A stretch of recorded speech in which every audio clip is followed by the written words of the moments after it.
Welcome back. You see in our mind map here that we're now in the sorting section.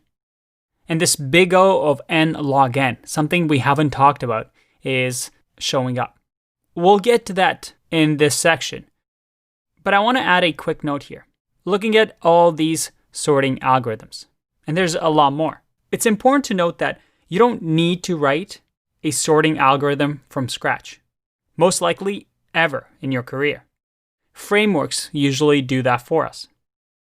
But you do, however, need to know how they work because, well, one, you're most likely going to get asked in an interview, and two, because it makes you a better engineer. But this section is also about being efficient. You see, you can spend a lot of time on each one of these sections implementing your own and talking about it deeply.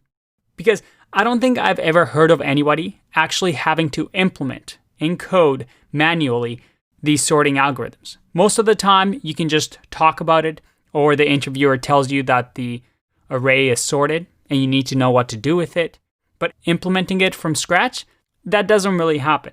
But I've included it in this section because it's good to know how they work. And I'm not going to lie, coding sorting algorithms is not my favorite either. Don't let that deter you. I encourage you to watch the next couple of videos and even practice coding your own sorting algorithms because it will help your learning. But the main thing that we're going to get from this section is not how to implement these. I mean, we will do that, but the key is the trade-off. You see, we have the big O cheat sheet here that we definitely know about, right? We talked about data structures and how there's trade-offs. Well, when it comes to sorting, there's trade-offs as well. You see how there's some time complexity trade-offs, space complexity trade-offs. And it's important to know when to use what algorithm. That's our goal of this section. And before we get into our first sorting algorithm, I want to show you this nifty little tool that I'm going to link to.